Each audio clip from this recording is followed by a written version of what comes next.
Evet, Allah nasip ederse 15-18 Mayıs'ta Ankara Başkent Millet Bahçesi'nde İslam Birliği ve Müslüman Topluluklar Zirvesini icra edeceğiz. Ana temamız ise İslam Birliği ve mazlum coğrafyalar. Tabii program Türkiye'de ilk defa gerçekleşiyor. 5 ayrı bölümden gerçekleşecek. Bir tanesi büyükelçiliklerle ve Müslüman topluluklarla beraber ülkelerin tanıtım fuarı olacak. Sahne etkinlikleri olacak, sergiler olacak, konferanslar olacak. Bunlar halka yönelik, halka açık çalışmalarımız.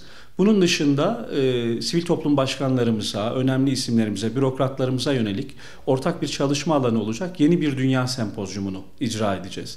Sempozyum kapsamında Filistin, Doğu Türkistan, mazlum ve tutsak coğrafyalar, gayrimüslim ülkelerde İslam ve İslam Birliği ve yeni bir dünya diye 5 ayrı panelimiz olacak hocam. Öyle bir döneme geldik ki bugün İslam Birliği artık bir keyfiyet değil, zorunluluktur. Yani İslam Birliği'ni bir an önce kurmak zorundayız. Çünkü İslam dünyasının birçok yeri, Filistin kan ve gözyaşı içerisinde. Doğu Türkistan ölmek istiyoruz, ölemiyoruz diyor.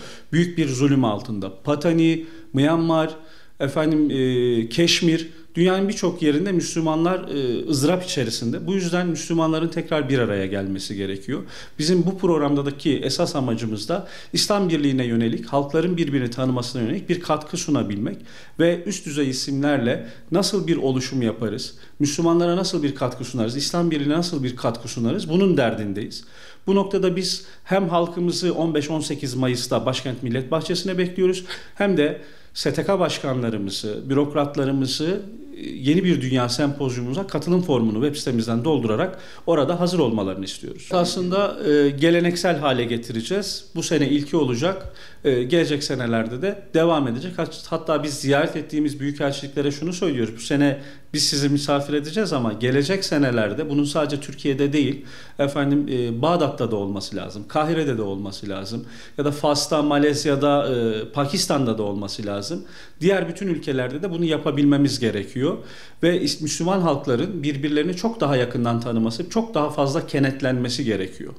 Söylemek istediğimiz şu olur: tüm halkımızı 15 Mayıs'ta Ankara Başkent Millet Bahçesi'ne hem bu etkinliklere, sergilere, konferanslarımıza bekliyoruz ve İslam Birliği için ellerinden ne geliyorsa yapmalarını ve yeni bir dünya için hep beraber çalışmayı istiyoruz. Bu noktada beklentilerimiz böyle.